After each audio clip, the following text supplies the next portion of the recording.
Well, a very, very good morning to you waking up to us. This is the KOKOLIRIKO live show. We are back for the Thursday edition, and today happens to be the 27th day into the month of June. That means we are just counting 3 days to the new financial year, which will be beginning that on June 1st, and that is where the year will be starting for the new financial year. For the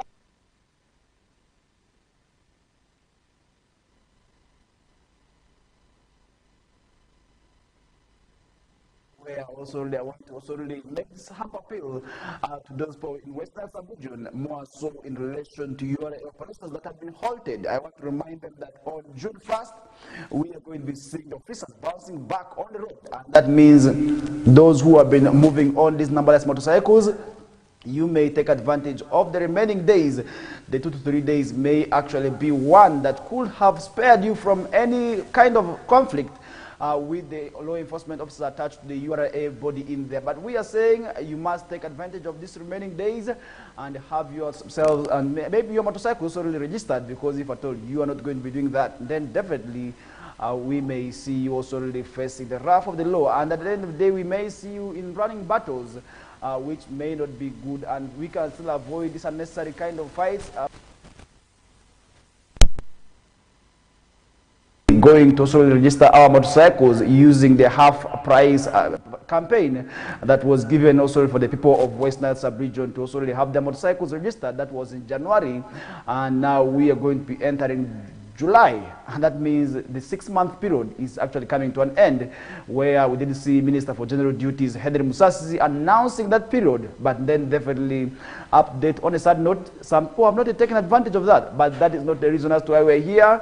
And let's also really start the discussions today looking at what is happening in Kenya. And we have also really seen the president now declining to also really sign the bill in there, because over the last few days Kenya has been in the limelight, where the protests coming from that country have also really been into the limelight. Many people have been talking about what is happening in Kenya, where also really we did see the people entering parliament and destroying what is inside there. We did see them carrying a lot of instruments of power in there. And notable is actually one thing that is very, very much important, and this is something that holds power. We did see them carrying it, and with the flags, we did see them also carrying the flags. We did see them destroying the furniture in parliament. That is also really show their disgrievances. This is in relation to the taxes which government was actually trying to increase. That's in the finance bill that has now been declined officially by the head of state for Kenya. And many people are actually also really asking themselves where they have also really won, because many people have also really seen that few lives have been lost. At about, that is also really 10 in there, and that was of yesterday. At least 10 people have lost their lives, as many are also really being admitted at different hospitals within Kenya in there for treatment following the outburst that also really happened in Kenya in there. But really we are following up on that discussion keenly. But the information also really that we did see coming in from yesterday indicates that also really the Kenyan president, that is William Ruto, has now officially declined to sign the bill into law in there. But that is one thing also really we are yet following up on, and many people had actually been following the issues happening in Kenya, and where they said maybe could also really other people pick a leaf from that. But definitely we are saying no. If you are told you have any grievances, we can also really use the right channels of maybe going through court, because court can also really do the needful to also really make sure those who have issues can also really be able to also really make sure that they understand what exactly is happening. And that is why we are saying that issue is now out, and we are now also really calling for calm, and we want to see also really calm returning, that is in the capital Nairobi, any time from now, because those issues have also really been showing scary scenes, where we did see police also using tear gas, where to the extent we also did see Kenyans also really going to arrest these people who are armed. And this also really shows that this issue has not been easy. It means the Kenyans also really never wanted the bill signed, because in the bill we are going to be realizing also really tax or most of VAT increase, that is on bread products, and this is where these people felt very, very bad. And that means many people actually are not going to be taking that, because many people thought Kenya, just like Uganda with its high debt burden, the president thought of it also really through increasing taxes to pay the high costs of debt burden that the country is also incurring. And this is also not any different from what is happening in Uganda, and we are still having also really a high debt burden. But really the difference between us and Kenya is that at least they have the value for their money, and that is where also the poverty is not as much as it is in Uganda today. yesterday, but really that is also really something we are yet following up on, and we shall be keeping you updated in terms of what is happening in there. But yesterday we did see President William Ruto ceding to pressure that's also from Kenyans after several protests had also really declined to sign the finance bill of 2022 into law, and that is what we did see yesterday. And the move follows a deadly protest on June 25th that saw demonstrators breach Parliament premises. That is for the first time in history of Kenya, where President Ruto also really decision to send back the bill back to Parliament will likely be seen as also really an attempt to also really escalate already existing tensions following Tuesday's countrywide demonstrations. And that is one thing also we did see happening, because the Kenyans, for them, they say no, we cannot take this law as it is. We are saying we are not accepting this law. This law should be rejected. This law should be pushed, because the president had also already sent this law back into Parliament for amendment. But what we did see is that the law has now been rejected officially by the Kenyans, and where we did see the president not ascending to that. And that means the people have won. It means that the people have won, but what lessons can people in power learn from that? That is also really very, very much important, because we did see many people sharing their ideas on what is happening in Kenya, with many saying that power belongs to the people. It does not also really belong to people in power. Though you are holding the power, you are holding it as a trustee on behalf of, that is, the people, and that is where they need to also really listen to people's ideas. And speaking from State House, Nairobi, on June 26th, which was yesterday, the president directed the operation budget for the presidency and the entire executive to be cut. And that is one thing also we did see that happening yesterday, where President Ruto also recommended that the judiciary, parliament, and county governments have also their budgets also being cut in there. And that is one thing also really we did see happening yesterday. And that is really very, very much important for us to also talk about.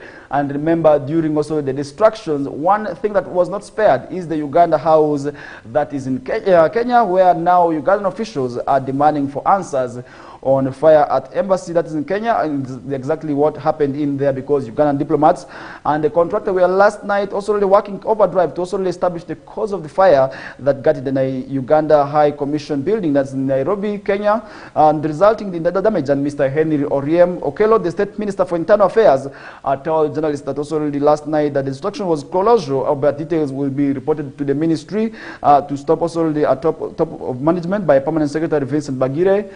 This is also, which is also going to be taking place this morning in there. And the building went up in flames on a day when violent also engulfed Kenya, with demonstrators also really breaching and ransacking Parliament, leaving open the question of whether the inferno was related to also the protest or ongoing refurbishments at works also really ongoing in there.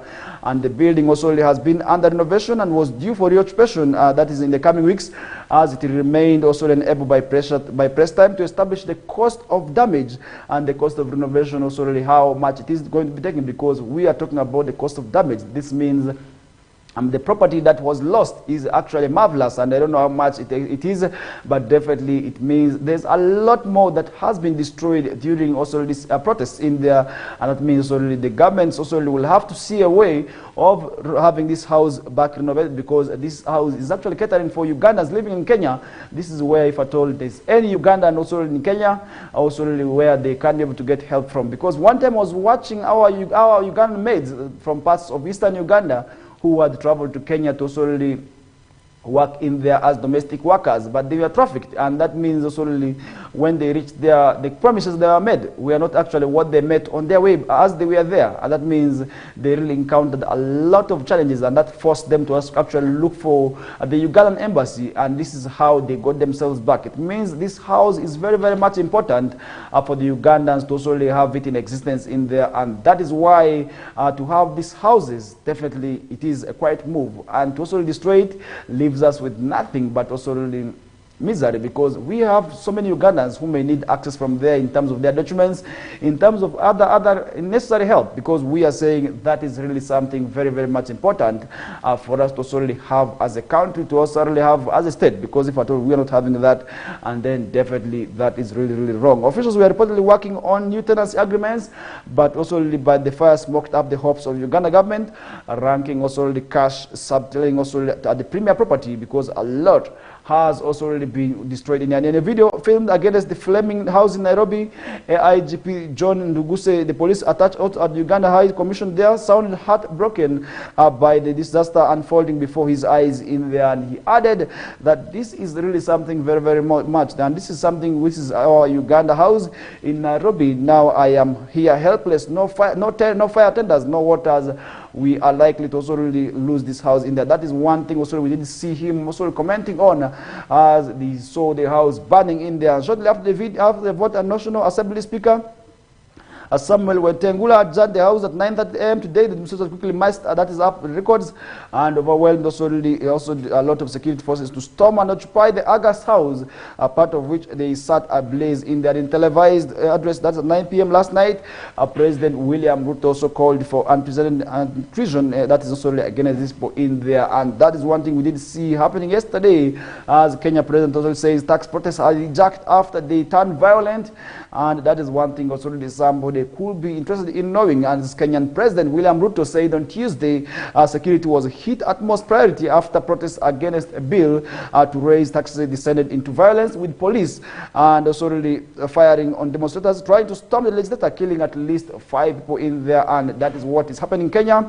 We are yet going to be also really following up on that discussion. Remember, most of those protesters are actually the youth. And it could be also really coming out because of the challenges that the youth sometimes go through. And when you look at challenges sometimes the youth go through, you realize that also the youth are hit by the issues of unemployment and also the other challenges which now cannot make them contain such bills anymore. And they feel, if at all, it is death for them. It is death. Let them death come also really, that will also really be enough for them. And now we did also see this, the president saying the poor have spoken, and that is also really, they says Ruto in finance bill surrender, and the Kenyan President William Ruto was bowed to pressure and said he will not sign the controversial finance bill of 2024, as Ruto's surrender at cost of lives also came just hours before a high court issued a restraining order against deployment of army to the capital also really in the wake of protest, and they have gripped the East African nation in there. And really what's happened in Kenya shouldn't happen elsewhere, because really to see that destruction then definitely it paints a very wrong image. And to see the young people already die like that after being also really shot by security agencies, and then that's quite unfortunate, because by yesterday at least we were able to see army men both in uniform and not in uniform also really being also really captured in there. That means a lot of issues have also really been behind that, and that means the contested bill is expected to return Parliament, where the majority leader also really Kimani Ichung'wah will formally also really withdraw it, and that means the draft law had stoked also the fury of the youth under the so-called, that is General Z, who after days of peaceful protest lost it and stormed the administrative headquarters of the nation in the stripped Parliament bare and attacked also really other installations, including Uganda House. They set on a blaze, and that is one thing also really we did see coming out as a mass destruction happening in there. And now let's leave what is happening in Kenya and heading back to Uganda, still related to riots.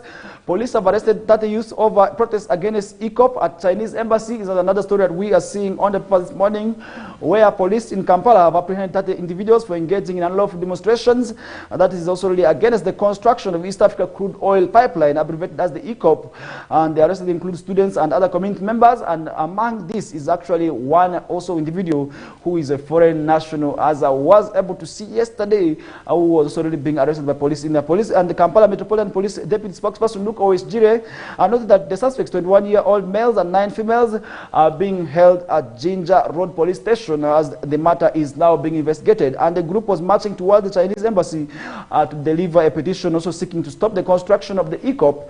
And the students began a peaceful demonstration at around 10 a.m. marching towards also the Chinese embassy in Kololo. Some held banners, placards, and also really copies of petition while chanting "Stop ECOP, Stop ECOP." That was also their message.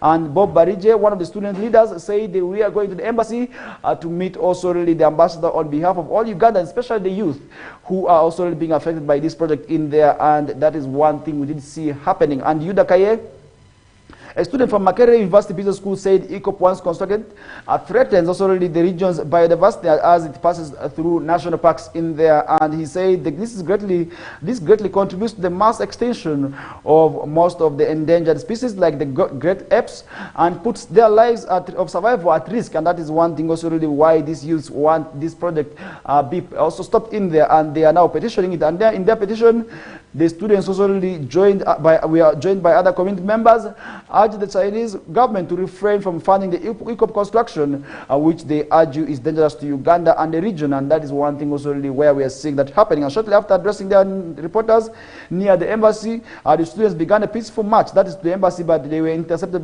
from also really the counterterrorism department of the CTD just a few meters from the embassy gate in there. And the CTD officers, backed up by their counterparts from the field force unit, engaged the youth in running battles where the two sides failed to agree, and violence also really scenes were ensued in there. And the leaders, including that's Bariji and Kaye, were detained along with other protesters in there. Luko just stated that the individuals were involved also in unlawful assembly, holding placards that read "No to Oil" in there, and the suspects are currently being detained at Jinja Regional Police Station under allegations, or that is under allegations of unlawful protest in there, as the matter is also being investigated. And he further urged the public to refrain to remain calm and follow the procedures for any formal or process of assembly, so that also really they do not also really engage in unlawful activities.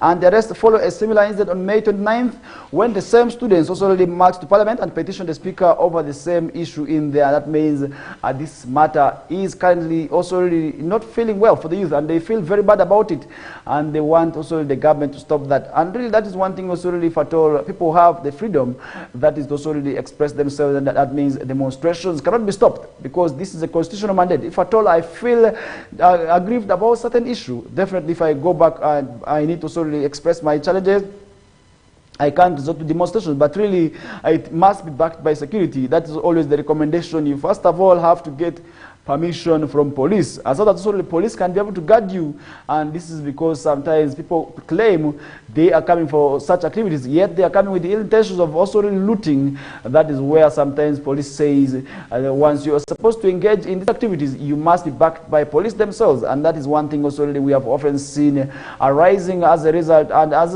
a factor of also these people being barred from also continuing with their demonstrations. And that is really one thing also really where we need to lay that discussion aside. But really, as we get to move on with the show, NEMA rejects parliamentary also really compensation calls for Lubiji wetland, also really residents.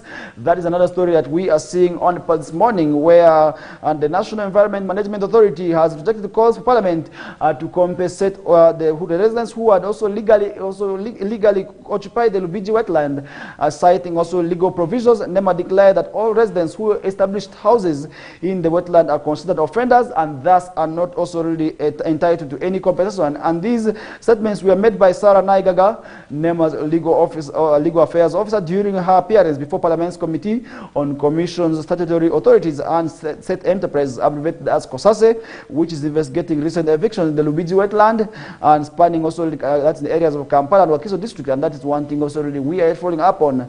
And that issue has been there as of recent. We have also really been seeing people talking about that matter, but that is really one thing also really we are following up on, because we did see a number of mass destruction going on. People's property also really was destroyed in the same process as well, and many people actually complaining that these evictions were not also really done fairly, because some people have not been evicted. This is where NEMA also really said people who actually obtained the licenses to also really establish their factories on the same wetland are not going to be evicted. And a petrol station is actually there, and we also really saw a police station also really being spared as well. But really the lower locals have also really been evicted, and that is something that didn't go on well with them. They cited also really irregularities also really during the process in there, but that is what NEMA also really came out to say, that those who actually obtained the permission to solely establish themselves on these wetlands are not going to be evicted. But what does that mean? Does it mean that these laws are very discriminatory? Definitely, that is one thing also really members of the public have also often been raising their issues on, and this is where we did see this matter also really going on. As the investigation continues, Parliament seeks comprehensive responses from NEMA to address also these causes and ensure also a fair application of environmental laws in there. On Monday, a coalition of human rights defenders urged Parliament to investigate NEMA over also allegations of unfair evictions. That's in Kampala's Lubiji wetlands. Indian activists denounced NEMA for what they say is also really a criminalization of poverty and systematic human rights violations in the eviction. Also really operations targeting alleged illegal occupants across Kampala city. And they criticized NEMA's failure to adhere also to the United Nations guidelines on forced evictions, which mandate also really exploring alternatives, providing legal remedies, and ensuring adequate compensation to affected community members in there. And that is one thing also we did see happening in there. And Dr. Bareriga Akankwasa, the executive director, acknowledged that also the Uganda's wetlands cover has reduced from 15.6%. That is solid wetland cover that reduced from 1994 to only 8.9%. That is in 2019 with a slight recovery. That is 9.3% in that. To prevent further loss of wetlands in Uganda, he explained that decision was made to suspend approvals for developments that is also really in wetlands as of September 2nd, 2021 until further notice, with exceptions for critical public infrastructure such as roads, pipelines, railways, and telecommunication companies. Also really infrastructure that provide to adhere environmental and social impact assessments, and that is one thing also really we did see NEMA also really responding to, and that is one thing also really we are following up on. And how shall we make sure this matter does not also really go on is what we are interested in, because many times many people also do not know what exactly is happening, and that would also really mean a lot for them. And I really feel that is one thing also we need to understand, because people's pain and really so misery in the faces of these locals who were evicted, and really that is one thing also really we did see happening in there. But really many people have also really not been happy about the same evictions because they cited the irregularities, and that is one thing also really we are yet following up on. I don't know what you think about it, but yesterday we did see also operations going elsewhere in the western districts, where we did see one of the districts also really implementing the evictions, where we did see them destroying a garden of cabbage that was also sited in a wetland. And these are things where we have seen NEMA also calling upon people to also desist from tendencies of existing their settlements in the wetlands. And remember, this could be coming from the recent heat wave, which we did see also resulting from also these issues of also establishing on people establishing their settlements on areas where they're not supposed to be. So, and I believe that could be also a challenge. I don't know what you think about it as solely making sure that people who are going to be evicted get to understand that indeed they are illegally, but sometimes obtain this land that is under also unclear circumstances, and that is why we are saying people must also before buying land must move in there and ascertain whether it is on a wetland or not. And that is why the issues of physical planning becomes very, very much important. And that is one thing also really where we want to say the people who are buying the physical infrastructure development also really must make sure that they do not issue permissions for people to go on and settle on these wetlands, because if at all people continue to settle on these wetlands, and then definitely we are going to be seeing them also really facing the wrath of the law. And that is one thing also really where we need to also really talk about, because if at all we do not talk about it, then definitely that will be very, very wrong for us. And that is where we want to leave that discussion aside. And now let's come back to West Nile sub-region, and this is in Pakwach district, where honorable councillors of Pakwach district had a disagreement over the allocation of shillings 200 million men to construct staff house at Day Health Center 3, stated that the prioritizing of other projects like roofing of maternity ward at Borough Health Center 2 to solve the cases of mortality rate in the area is already very, very much alarming. But really, is it wrong for Pakwach district councillors to be divided, and is it right for them to be divided over shilling 200 million allocated, that is today Health Center 3? Because sometimes these Health Center 3s are going through a lot, and that means already the division could be coming in as a result of that. But really, how do we make sure that these issues does not go on? Because if at all we are witnessing that, then definitely that would be very, very bad for us to continue to talk about. Because if at all we don't talk about it, then definitely that would be very, very much bad. And that is one thing also really at the end of the day I feel we need to talk about, because if at all we don't talk about it, and then definitely we are the ones going to be lagging behind. Let's first connect that video and see what exactly the honorable councillors are saying, and in their disagreement, because it is honorable for them to also really disagree or agree in there, because once they disagree, then definitely it means this issue is actually an issue of contention. But if they agree, it means it is also an issue of general consensus. That means also really they have a point to say. But let's first connect the video and hear exactly what these people are saying in relation to that.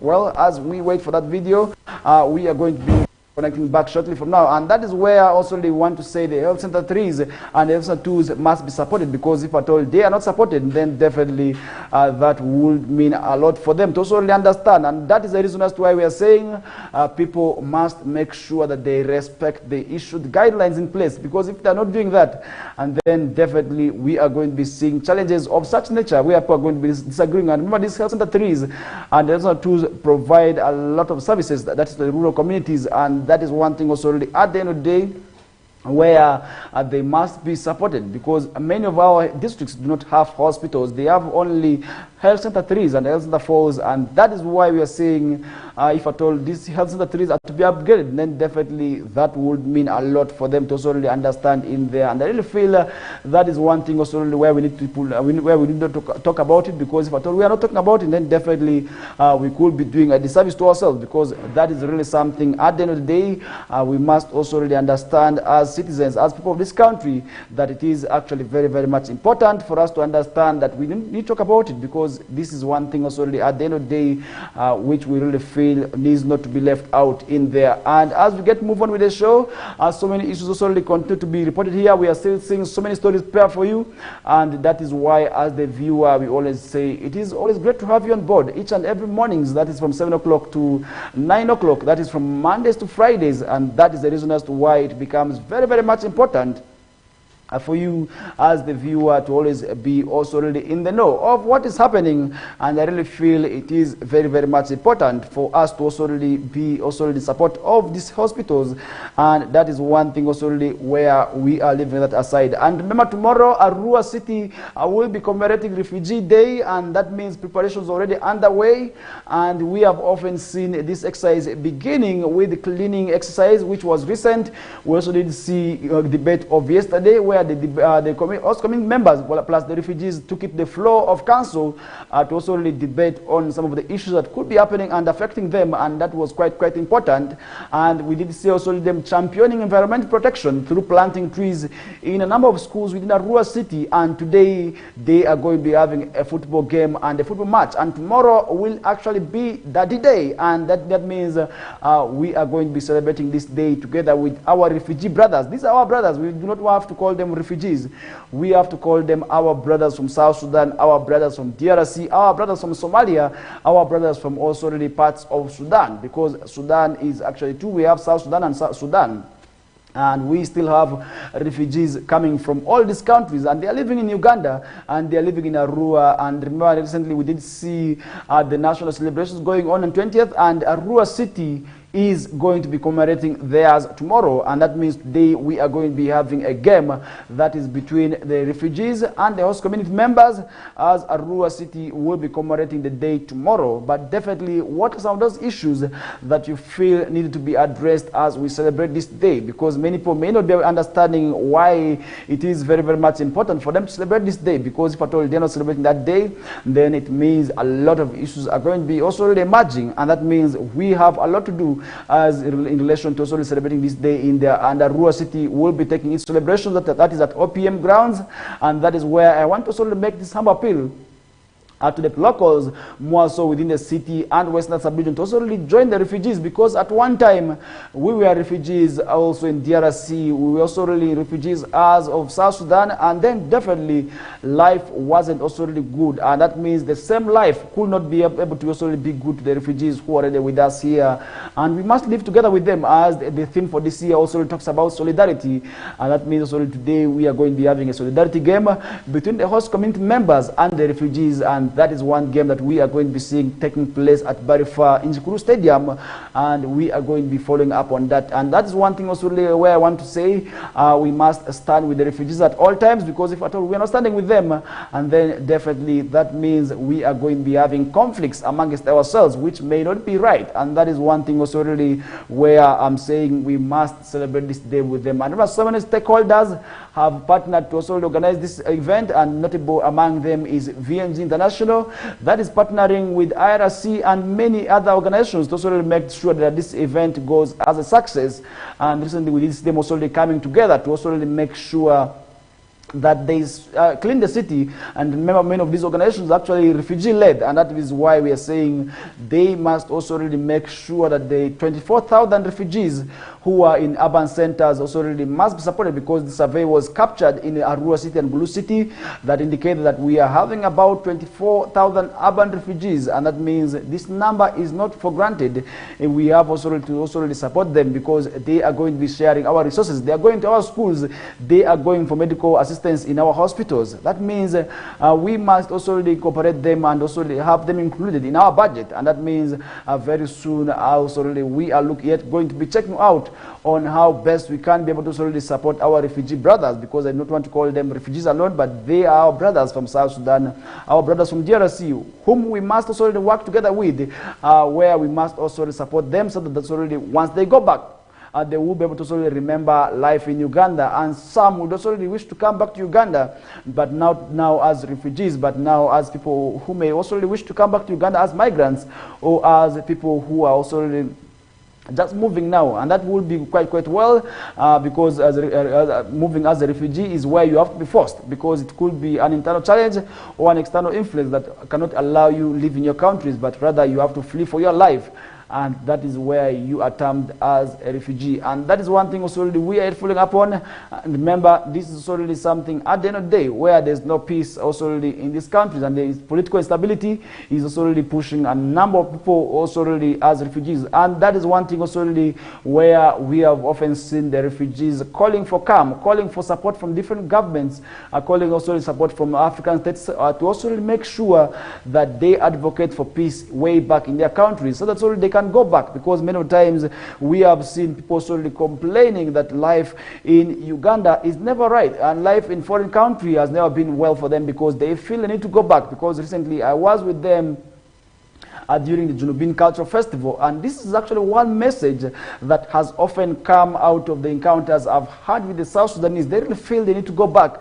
And that what message can we pick from that as citizens of this country? It means that we must cherish the peace, and we also have to also make sure that our government continues to provide for us the peace that we want. Much as we have our differences here and there, we have to keep on tasking the government to also really continue providing for us this peace that we want. Because if we are not also talking about the peace, that would also really mean a lot in terms of really making sure that we also really have our peace back. Because many of the times we may be talking about peace, but what about peace in the pocket? Because many times our young people have been pushed that into these countries where people are running away from. Because if you move to Juba today, you realize most of the boys from Arua City, most of the boys from Yumbe, most of our sons and daughters from Maniokolo, from Terego, from Obongi, from districts of Nebi, from districts of Akwat, from districts of other areas, Amoru mentioned but a few, in DRC, in South Sudan, because poverty has pushed them to that. And that means really they also need support. And that's why we are saying government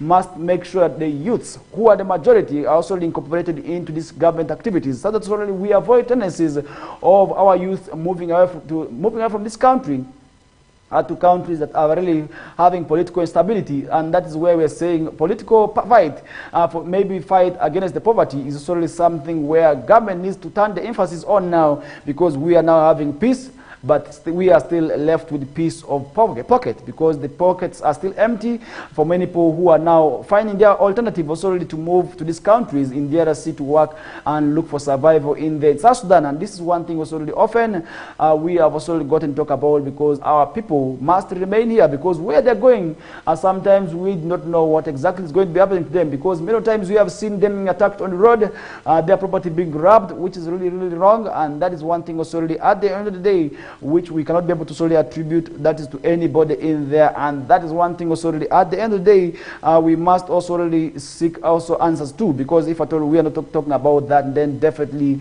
many people are going to solely be missing out in there. And I really feel that is one thing also really we must respect and also really talk about, because it really means a lot for us to also really understand as citizens that we need to also really do a lot in relation to that. And that is one thing also really we are yet going to be following up on, and we shall be keeping you you updated if at all there's any development come tomorrow as the day will be going on. And later on in the Nicas News Bulletin, we shall also be giving you the results.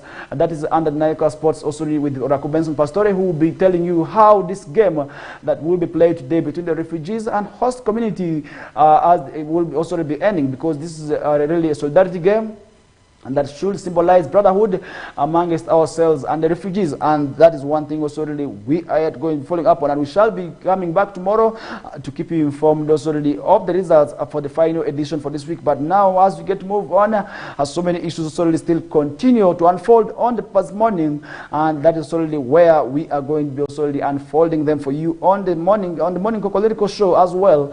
And that is one thing also really which we must also really keep you informed on. And now to finalize our first hour with Uganda Law Society as among Nyamatama to withdraw statements on corruption is really another story we are seeing on the past morning, where the Uganda Law Society has called upon the Speaker of Parliament, Right Honorable Anita Mong, and the Rakai Woman Member of Parliament, that is Juliet Nyamatama, to retract statements that seemingly also glorify corruption. They are speaking over the weekend in Luango district. Both legislators appeared to downplay the seriousness of corruption charges against several members of Parliament. Nyamatama defended Luango MPC's Namuju amidst also accusations of financial impropriety, stating that if any funds were taken by Namuju, they were shared by the electors and for the benefits of the local community, which is really wrong. Meanwhile, Speaker Anita Mong pledged unwavering support for legislators facing legal scrutiny over corruption, where she actually rallied the people of voting for and return back this legislators' parliament as something which didn't go on well with some members of the public, and notable among them is actually Joseph Matua, who actually asked the Speaker to withdraw the statement as well. Amidst also the ongoing arrest and summons of MPs like Paul Akamba, Sister Namuju, Michael Mwanda, and Ignatius Mudumi, Speaker among also reaffirmed that her commitment to safeguarding the rights of the lawmakers. And these remarks suggesting that corruption is justifiable if the corrupted videos shared with the constituent have sparked also widespread outrage in there. And according to Uganda Law Society, these statements are also really perceived as a direct affront of ongoing efforts to combat corruption in the country. And the statement also really where we did see Bernard Oundo, the president of Uganda Law Society, where they asked the two legislators to reaffirm their commitment that is to fighting corruption, and he urged all stakeholders to conduct thorough and independent investigations to reports of high-level corruption, and also refrain from making comments that undermine the work of institutions that also really fight corruption in there. And Oundo emphasized also really that the Constitution provides a robust legal framework for ensuring accountability in as well, and that is one thing also really we are following up on, and this is one thing where we did see Oundo going on to note that the Constitution further mandates that all lawful measures be taken also to expose, combat, and eradicate corruption and abuse of office by those in power and those also who hold the offices in there. And that is one thing also really we are seeing on the past morning. And the society also says it continues to be as proficient bar, that is association that is in fostering access to justice, the rule of law, and good governance in Uganda. And that is why they also really asking the Speaker and also really the Rakai Woman MP to also really withdraw the statements in there that's in relation to fight against corruption in there. And remember, recently we did see the head of state also really coming out to also really say that we are going to be not sparing anybody involved in corruption, but really on the other hand, we are seeing those who will support him also really promoting it in another way. What does it mean? What does it symbolize? And what does it show? Does it justify what the other members of the community have been thinking, or what they have been saying in relation to the president's ambition of combating corruption in this country? The best answer is with you as the viewer, and definitely your thoughts and opinions cannot be taken lightly, and feel free to go, so keep them coming through on our comment section, which we shall be able to go through later. And for now, we are going to be running for the first edition of the commercial break that will be ushering us into the second hour. Stay tuned. My name is Farish Majid as we bounce back shortly.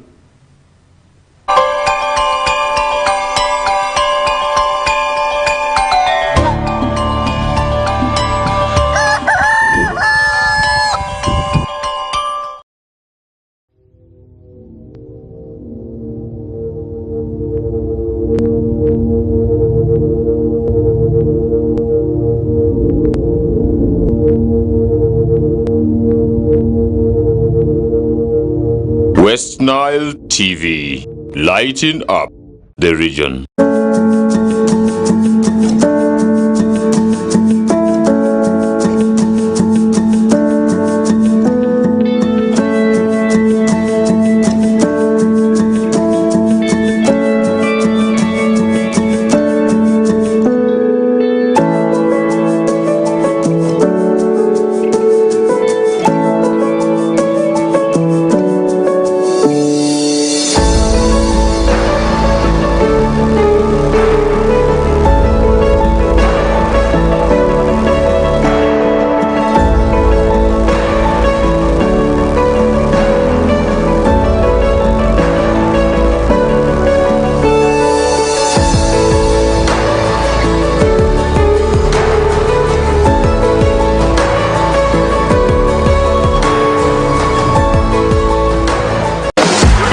Beckham, Mbappe, Cristiano Ronaldo, Harry Kane, Sané, Griezmann, Lewandowski, and many more. Who is your European star? We are very familiar with all German stadia. Trust us to give you the best Euro experience affordably. Catch the matches live on NBA Sport, channel 255 on antenna or channel 199 on Dish Decoder on Star Times. We got your stars. This message is brought to you by StarTimes Solar. StarTimes Solar, more than just solar.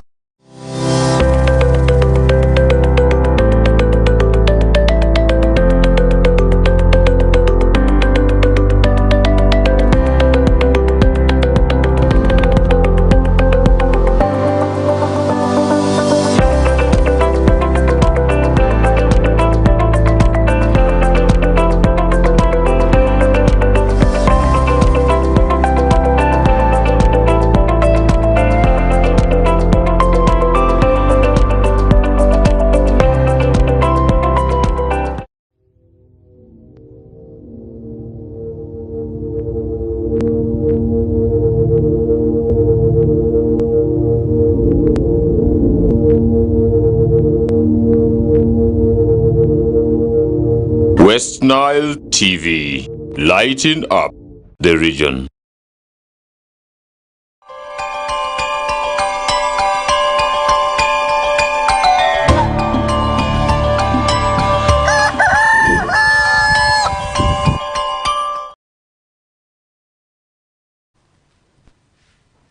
Alright, welcome back from that short commercial break. We are just 4 minutes after 8 o'clock and we are broadcasting live from Arua City Plot 19A, Weatherhead Park Lane.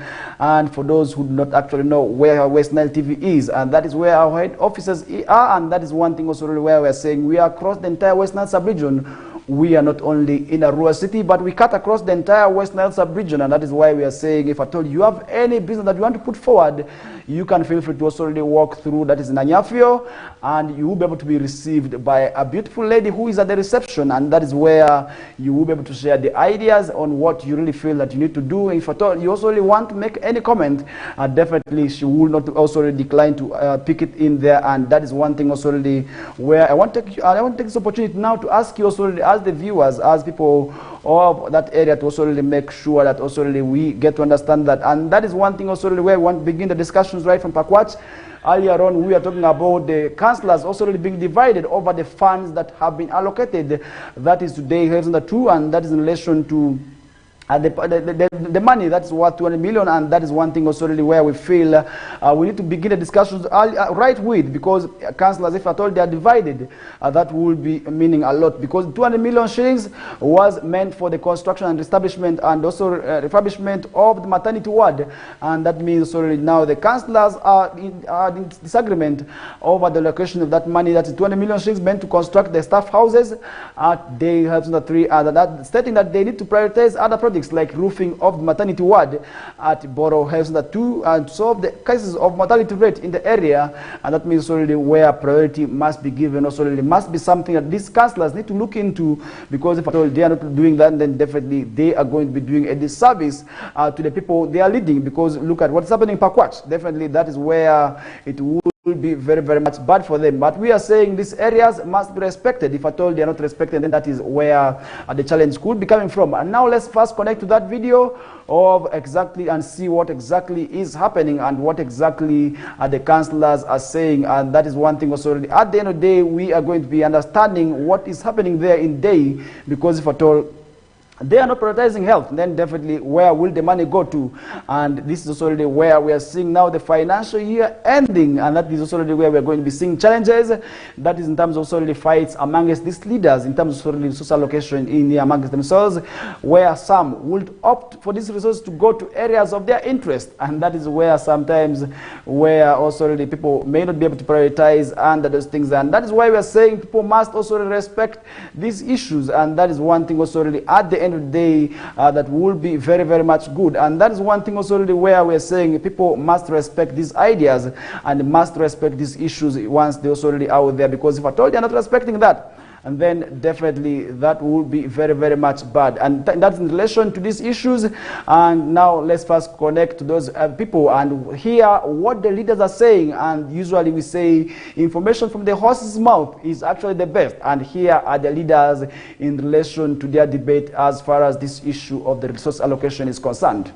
There was disagreement among honorable councillors of Pakwach district over allocation of shillings 200 million meant to construct staff house at the health center 2. However, the Pakwach district chairperson Omita Robert Steen, while presenting his speech to the councillors, challenged the district executive members to translate their position into service delivery if they are to maintain their 5 years term of office. Honorable Mito realized that using the 200 million shillings from Uganda Wildlife Authority to construct a staff house at the health center 2 will be reasonable, hence supporting the roofing of maternity ward at Boro Health Center 2 to solve the cases of mortality rate in the area.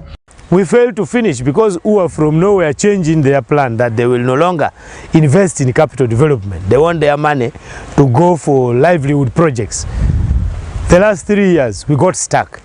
So we had to take 70 million out of this 200 million to finish, borrow, such that the other 10 million left is the 5% that should do other works, environment, social safeguard and whatsoever.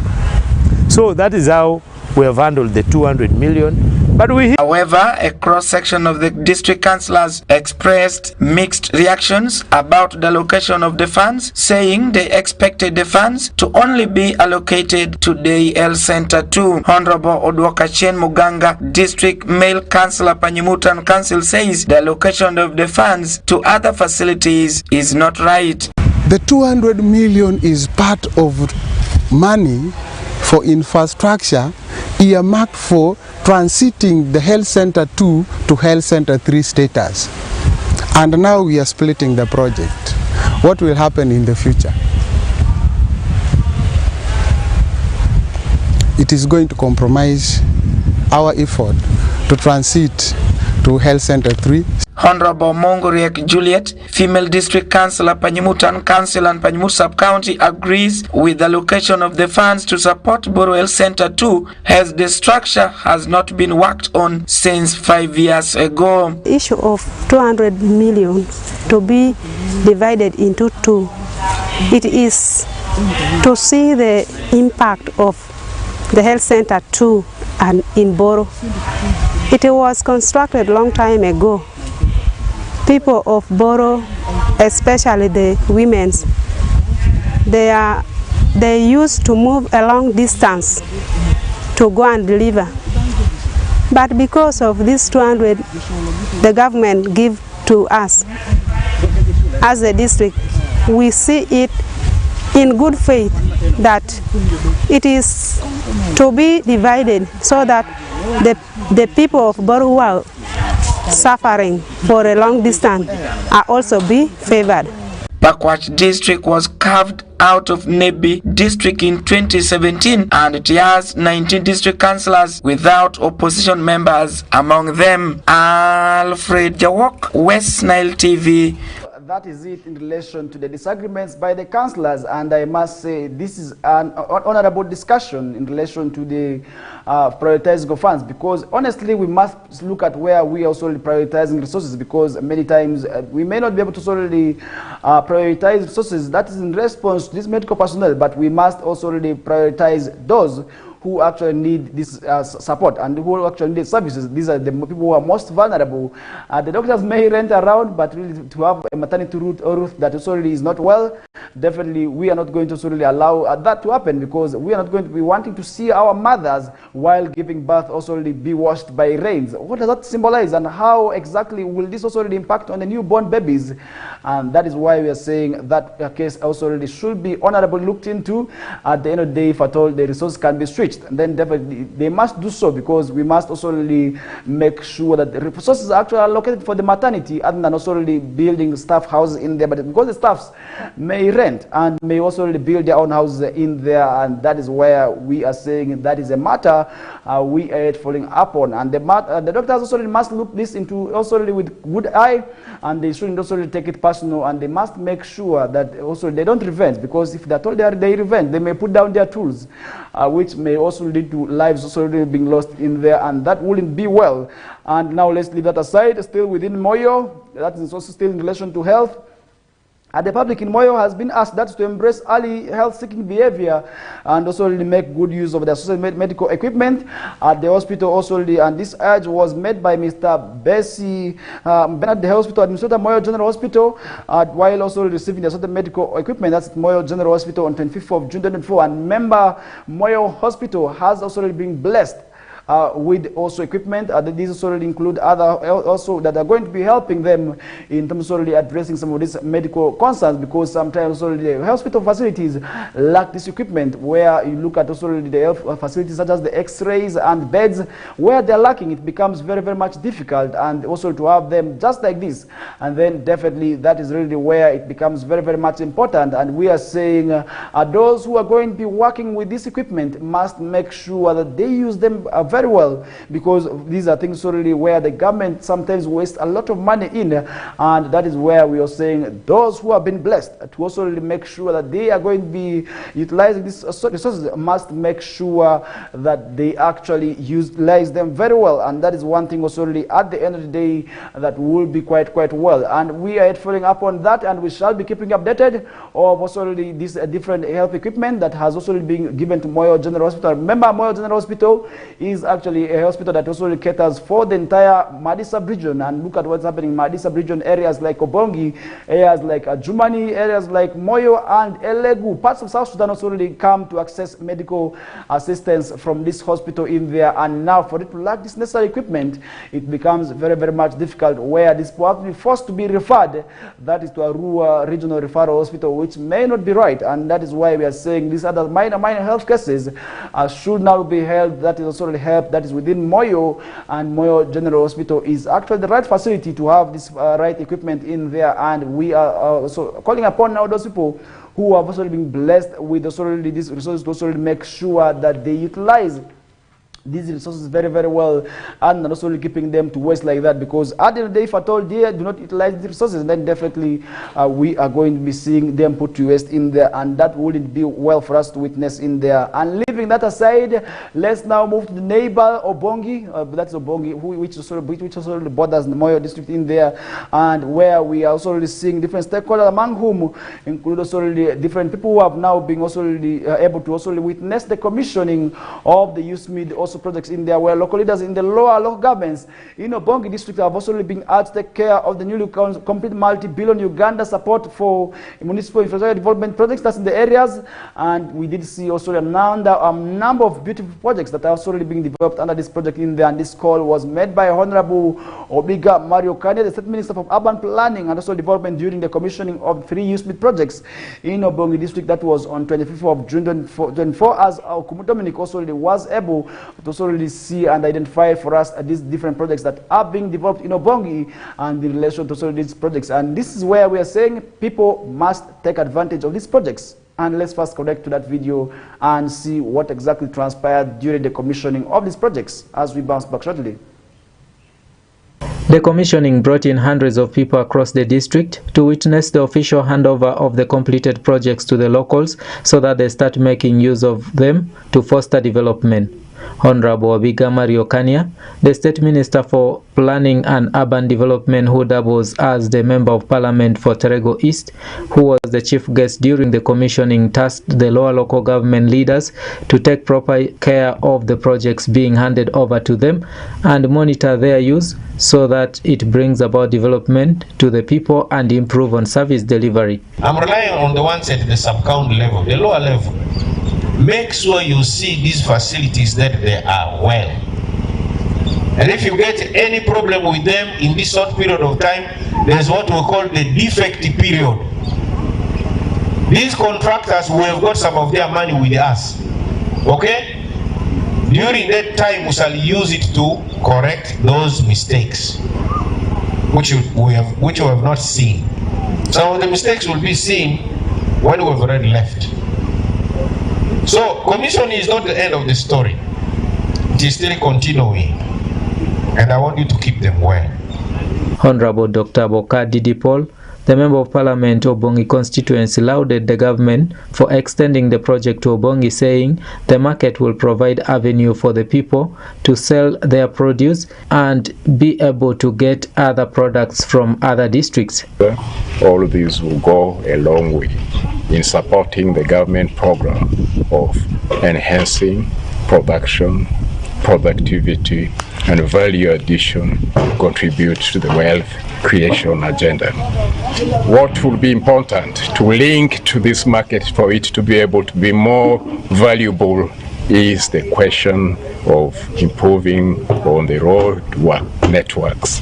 Honorable Buga Habib Kemis, the Chairman Local Council 5 Obongi District, thanked the government for improving on the service delivery being provided to the people of Obongi in different sectors that ranged from education, health, and access to clean water system, which for long has been a major problem in the district.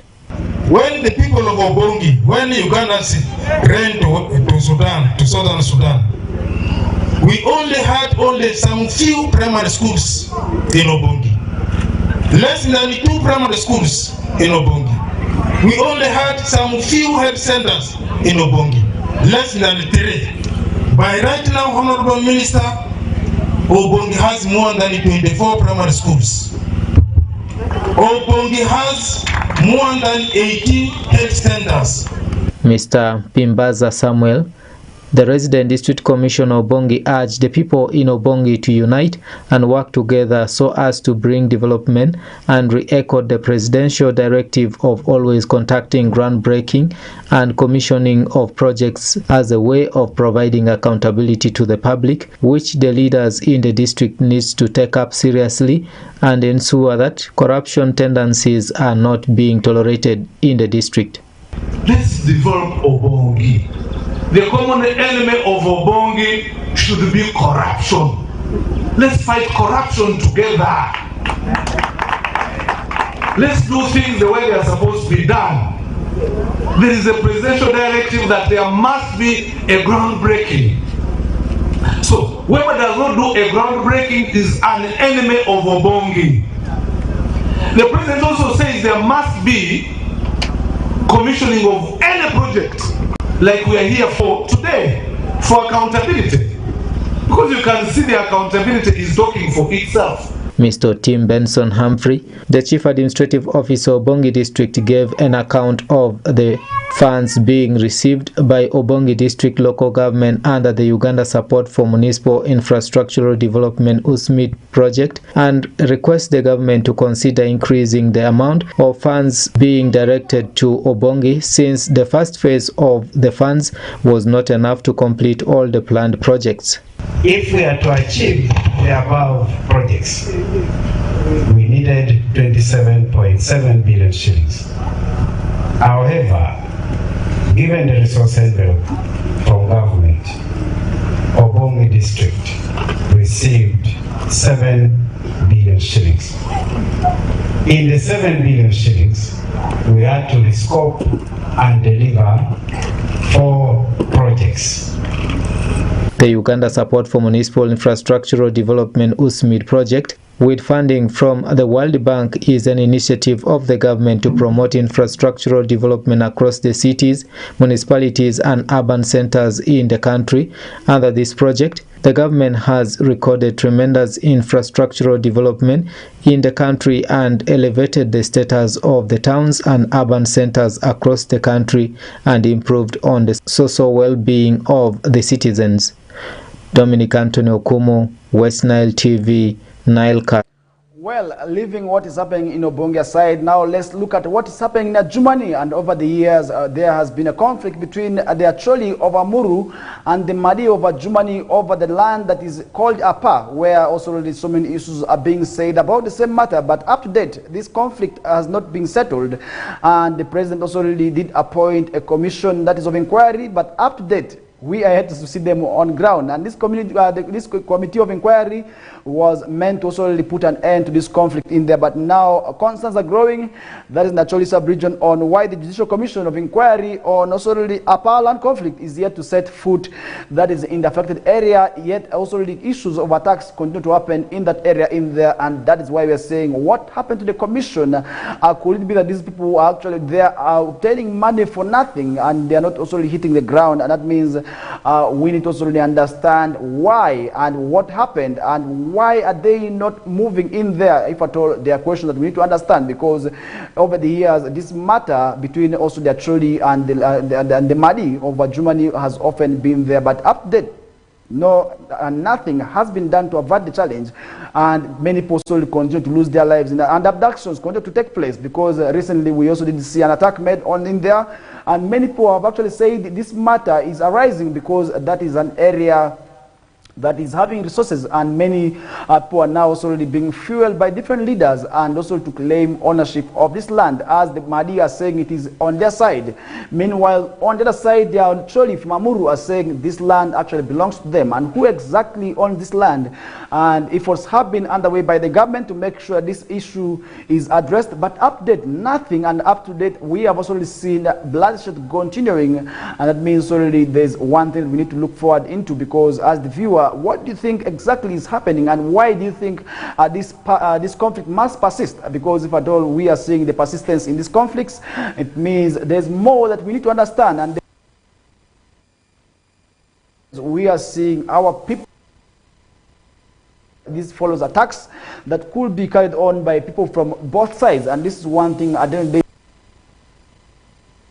region, because looking at the area of Amuru, definitely this is still an area that also really is still within also the borders in there, and that's where the small distance is. And we are saying that area Machaz, it is incorporating both the Acholi and also the Amadi. We need answers, because we have seen several interventions by different leaders, for instance, the cultural leaders, the political leaders, and the security leaders, but in vain. It means there is more that needs to be done now. What happened to the Commission of Inquiry that was appointed on April 3rd of 2023 by the President, which was meant to also put an end to the continued bloodshed in the Upper area in there? But that is the question also we are seeing, and we are also asking ourselves, after overseeing the swearing in that Commission of Inquiry, that's in August 2023, President Yoweri Kaguta Museveni had placed his hopes that is on the commission to be the best medicine to the continued violence that is also really marring areas of also that is Upper, and residents already who have been living in fear in there. And now the Kilak North Member of Parliament, Anthony Akol, who sits that's on the budget committee, says the shilling 7 billion was approved for the commission to commence its investigation, but 1 year later no work has been done. What happened to the money? Did they receive the money?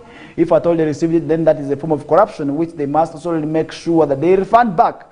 And he went ahead and said the EPDF are involved in the massive sale of the land, and that is one thing also really we are seeing coming from that area. And meanwhile, Gilbert Olanya urges government to clearly state its stand, that is in case they need to also offer the land to an investor in there. And the Upper land was originally believed to be in the Acholi sub-region of Amuru, but in 2017 the Minister of Local Government, that is Tom Butime, declared the 40-mile square piece of land to be located that in the Jumani district in there. And in 2016, Anthony Akol was among the Amuru leaders who were elected by the people of Upper to different political positions also in there. And however, we did see Henry Kumaket Kilama, a transitional justice lawyer in Blue City, says any delay of also by the Judicial Commission of Inquiry also really to commence into works will also really escalate the violence in Upper, and that is where we are seeing also this matter going on. But what do you think needs to be done? Because this matter has always been there in the public domain. We have been talking about this matter for over and over again. More times we have been also really sharing ideas on what needs to be done. We have seen community engagements happening in that area, but nothing is yielding fruits.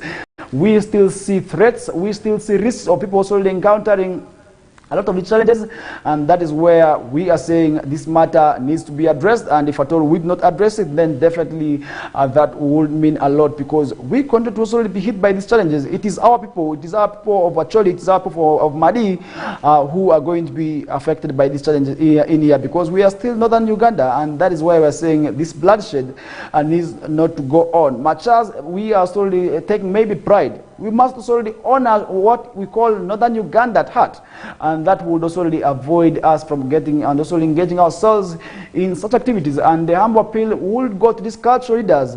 They must tell their subjects, they must tell the people that they lead, we must desist from tendencies of fighting one another. We are still the same people, and that is why issues of fighting using the bows and arrows must be avoided, and also the issues of abductions and beatings should not also go on, because we have seen people sometimes also being arrested and taken deep inside the forest.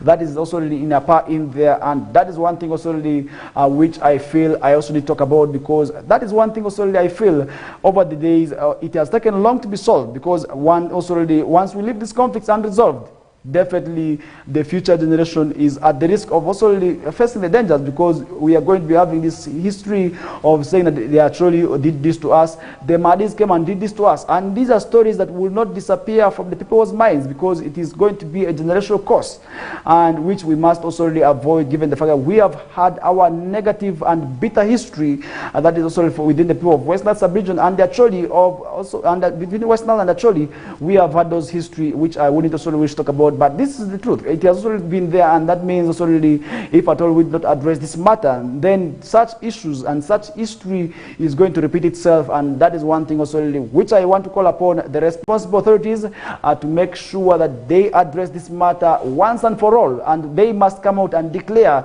if at all the land belongs to Acholi, we must say openly that this land is for the Acholi. If it at all it is for the Mahdi, we must come out and say it belongs to the Mahdi, so that solely the unnecessary fights also really will be resolved, and leaving the matter unresolved in there. And my humble appeal to the committee that was appointed for inquiry, they must rush out to the area and make sure and also make an assessment of where exactly this land belongs to, and that would also really help address this matter, because it is a matter to me which has always been long overdue, and which I feel if at all was not addressed, then definitely the future generation may suffer the repercussions of this matter. And that is really something we must also really talk about. And now, leaving that aside, let's look at what's happening elsewhere, where National Forest Authority ordered to hold demolitions. That's in Mayuge. That's another story we are seeing on the past this morning, where the third Deputy Prime Minister, Rukia Nakadama, has directed National Forest Authority to hold ongoing demolitions of homes and other properties. That's in Mayuge, on gazetted also forest land in there. And that is one thing also really we are seeing on the past morning. Meanwhile, Nakadama's intervention followed an outcry by locals after an FA enforcement team attacked and demolished homes of locals who had settled in one of the villages said to be gazetted for a forest reserve, as directed by President Yoweri Kaguta Museveni. That's over 13 years ago in there. And in 2010, President Yoweri Kaguta Museveni directed the 48 villages, which were also initially part of the forest reserve, be returned to the local communities in there. However, the directive has remained unimplemented, as NFA continues to claim ownership of the land, and leading to also tensions between the authority and the locals also really in there. On June 23rd of 2024, the NFA enforcement team stormed the two villages in the two sub-counties also really of Kitierera and Malongo, demolishing also really homes and attacking locals who had also resettled on land in there. And the attack has left many homeless, as the state of also really continued. The Deputy Prime Minister, Rukia Nakadama, intervened, and she called upon locals to have a dialogue with NFA officials, and that is one thing also really we shall be able to keep you informed on. And that brings us to yet another short commercial break, as we shall be bouncing back to continue with the show. This is still a KOKOLIRIKO live show on West Nile TV.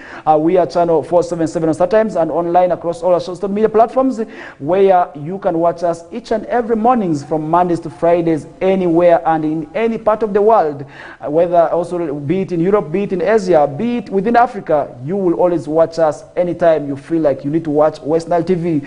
And that is also really where we also really want to thank whoever is watching us away from West Nile sub-region, because sometimes we are people who are watching us within Uganda but outside West Nile region. It could be in Western, it could be in Eastern, it could be in areas as far as Karamoja. We are saying we do not take it lightly. We are appreciative of you, and we are proud of you watching us.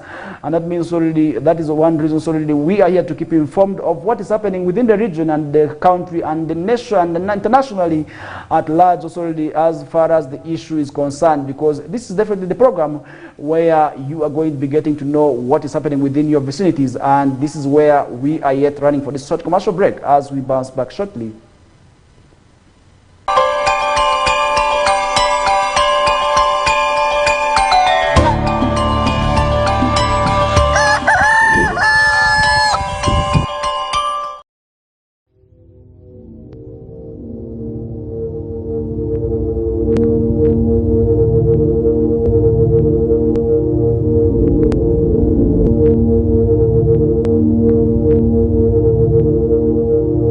West Nile TV, lighting up the region.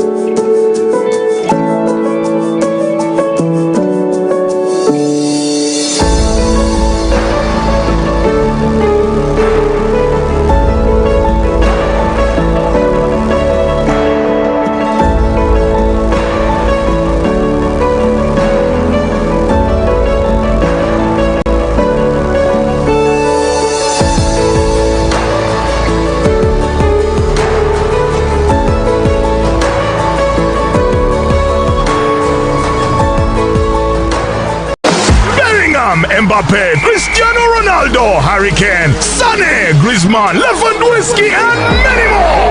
Mbappe! Who is your European star?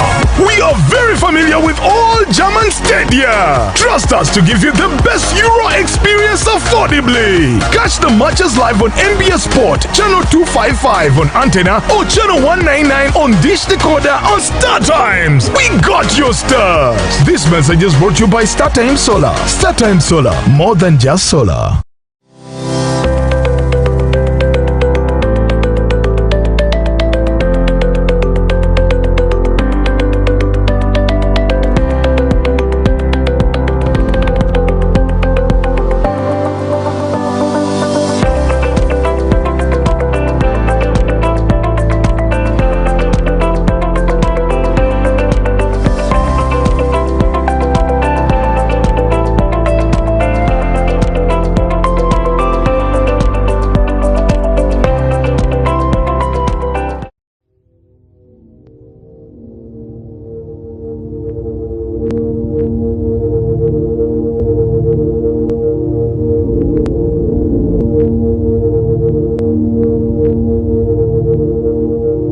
West Nile TV, lighting up the region.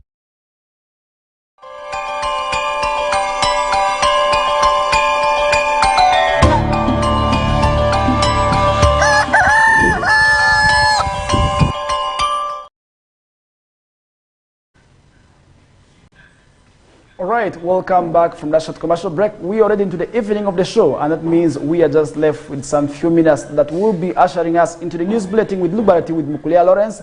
But before we get to give you that, we still have lots more that we prepared for you, and this is on the KOKOLIRIKO live show, where we look forward to keeping you informed, because an informed person is definitely one that is going to be making informed decisions. And I really want to say, for you to be asked by somebody who thinks that you have the knowledge, and then to reply, I do not know, is always one of those embarrassing scenarios. And that is why we are saying you must always be watching West Nile TV, because we are going to be keeping you informed of what is happening in there and across also the globe in there. And earlier on we were talking about the protests in Kenya. Many people actually do not know that what is happening in Kenya definitely will have its own repercussions on what's happening in Uganda. And now we are seeing businessmen in Uganda decrying also the challenges after the war happening, and what after the protests in Kenya, and that means also really a lot more could be also really happening in the negative repercussions also really to those who are into business within Uganda in here. And what the business community is saying is something also really somebody out there could be interested in wanting to know, because definitely if at all they did not talk about it, then definitely that would mean a lot. And now the business community, more so in Kenya, are now complaining about those challenges also really in relation to losses as they are countering. And now the Uganda Manufacturers Association says it has lost over $15, that is 20 million worth of imported goods per day, that is of products across Kenya, and another 5 to 8 also million US dollars worth of export, that is goods, have also really been lost each day. And according to the director, that is of policy at Uganda Manufacturers Association, that is Mr. Alan Sendiowa, who actually made that. Mr. Sendiowa also attributed the losses to failure by the trucks carrying goods from Kenya to cross into Uganda, as also really the former as the Kenyans are still protesting. That's the finance bill in that means also really goods from Kenya may not also really cross into Uganda in there, and as well our products may not also really reach their final destinations, that is in Kenya, and that means already a lot more could be happening in there. And I really want to say we are following up on that discussion, and we shall be keeping informed of any development line in relation to that. But that is where also I feel we need to also really not leave it out. And now let's look at what's happening elsewhere in Karamoja, where the Karamoja MPs have endorsed President Yoweri Museveni for also presidential candidature ahead of 2026. Is really another story that we are seeing on the paper this morning, where also really we are seeing members of parliament from the Karamoja sub-region have declared their support for President Yoweri Museveni as sole candidate for the National Resistance Movement Party ahead of 2026 general elections. So in there, and the endorsement made by 18 out of 25 MPs was also really witnessed by another, that is Richard Todong, during also the mobilization tour at Moroto town, where the Moroto districts, where the MPs pledged their support for President Yoweri Museveni ahead of 2026. In the legislature cited relative peace, stability and inclusivity in the regions, also in the sub-regions development as reasons for their support from Museveni ahead of 2026 in there. And the endorsement exercise was conducted by NRM's electoral chairperson, that is Dr. Tango Doi, who saw MPs and party district leaders also sign a banner petitioning also the Museveni pledging support and campaign for the NRM candidate ahead of also 2026. And at the gathering in Moroto, chairman of Karamoja's parliamentary group, that's Remigi Achia, highlighted also the government's efforts that in settling and empowering the Karamojong through programs like the Police Development Model, disarmament strategies, and the Myoga, which have also benefited and created to great wealth creation and prosperity of the poor within the area in there. And Todong, accompanied by Director of Finance and Administration, Hadat Medina Nahamia, commended also the legislators for their trust in President Museveni also in there, and he highlighted the nation building to construct, that is our home, emphasizing the need for patience, a clear vision and good leadership. That also like Museveni also in Peter Lokeris, Minister for Karamoja Affairs, expressed gratitude that the President Museveni for prioritizing the sub-region's pacification, settling and empowerment also. And during the tour, Todong visited the clinker cement factory and the construction also really near Moroto, expected, which is also really expected to also really employ more than 3,600 people, and that is one thing also really we are following upward. And want to leave that now aside and now to summarize the discussion, also really look at what's happening elsewhere. And remember, as always, we also going to be keeping you informed of what's happening in the world of sports. But now in relation to health, definitely this is where we always have to give keen attention, because usually we say health is wealth. It means if at all you are not healthy, if you are sick, you are going to be wasting a lot of money, you are going to be wasting a lot of time, you are going to be losing a lot of money, and that is where the issues of socioeconomic transformation may not be a reality for you. And that is where we are saying people must make sure that they take care of themselves and also to avoid contracting various diseases in there. And in relation to health, a new survey that a new strain of Mpox virus are spreading quickly also among the eastern border of the Democratic Republic of Congo is incredibly worrying, says health officials monitoring its spread in there. The virus, which also really can cause lesions across the whole body, is making also really evidence that it can strain also through close skin-to-skin contact, and that means also really we need to also really protect ourselves from this new Mpox strain disease that is being detected in DRC, and it's also really identified as most dangerously yet in there, and that is a disease we must also not take seriously. We must not take lightly, because we must take it seriously, because what is happening in DRC may anytime hit what is happening in Uganda, and that means we are not very far given the proximity.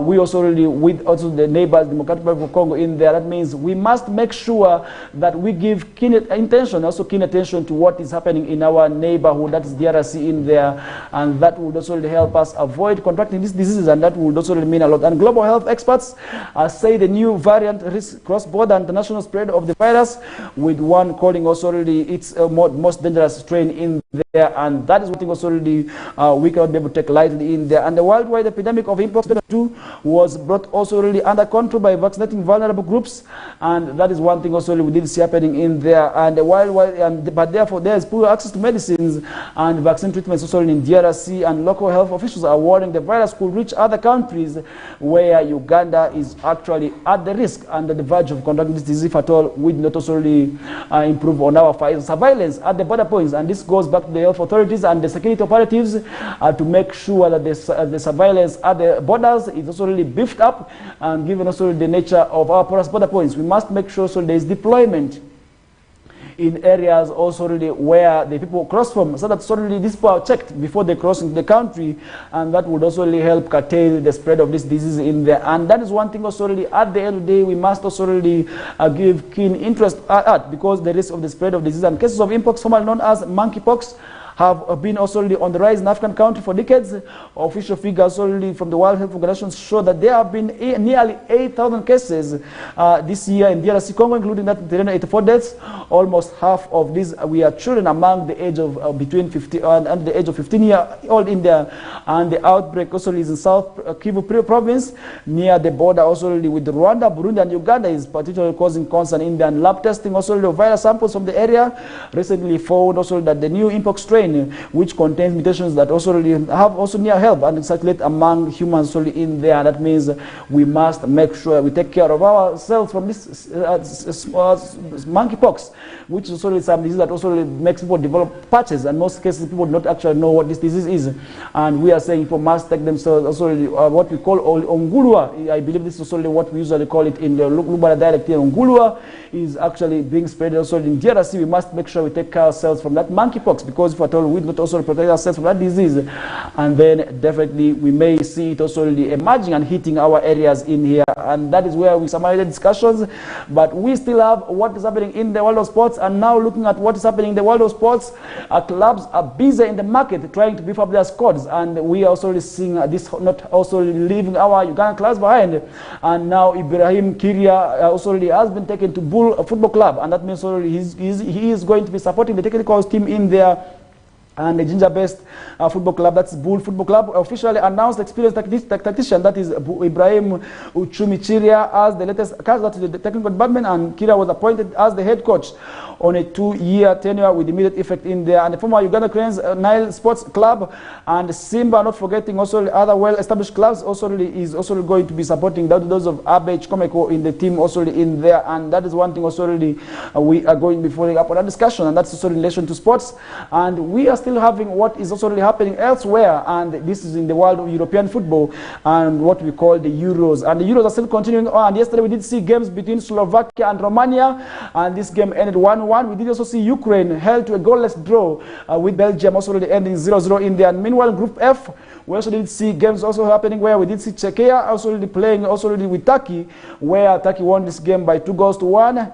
We also did see other games where Georgia did go on to beat Portugal by 2-0 in there. Were very, very much surprising. I believe many people did not believe also that could happen. But this is football, where we are saying there's a winner, there's a loser, and if at all it plays the best of their odds, we usually settle for a draw, and that is what didn't happen maybe in the game between Portugal and Georgia, which we did see also Georgia beating Portugal by 2-0 in there. And Copa America, which is also the sister tournament, where we're also seeing games as well. We did see also Canada beating Peru by 1-0. Chile also lost to Argentina by 1-0, and these are games also we did see happening in line to that area in there, and we shall be keeping you updated. That is through our various programs of the Whistle Time. Linda Susie together with Owen Ezaga will be here to give you that also comprehensive and detailed analysis of what's happening in the world of sports as Oracle with the Nilecast Sports News and the Nilecast umbrella, also to keep you still informed of what is happening right from the region. And to remember, today we are going to be also having a game between the refugees and the host communities, which will be going on at Barifa, and we are going to be moving there to also bring back to you the results. And that is why we're saying, as West Nile TV, our #1 mandate remains to keep you enlightened and informed in all sectors, and sports is actually one of those areas where we cannot also take it lightly, and that's where we are saying people must also really respect that. And that brings us to the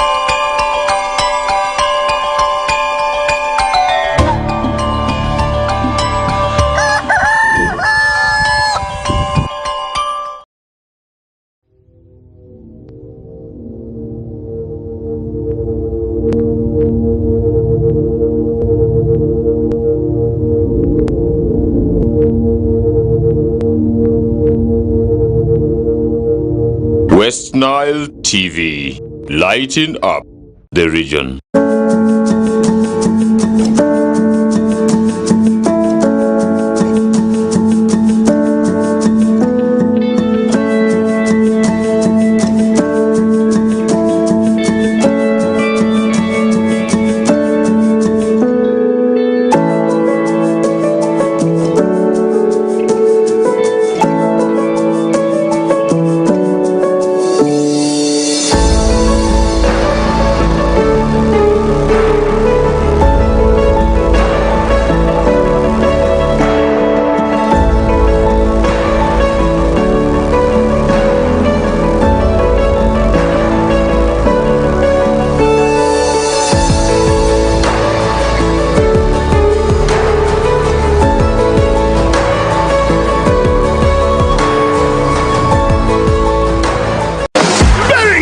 Mbappe, Cristiano Ronaldo, Harry Kane, Sané, Griezmann, Lewandowski, and many more. Who is your European star? We are very familiar with all German stadia. Trust us to give you the best Euro experience affordably. Catch the matches live on NBS Sport, channel 255 on antenna or channel 199 on Dish Decoder on Star Times. We got your stars. This message is brought to you by Star Times Solar. Star Times Solar, more than just solar.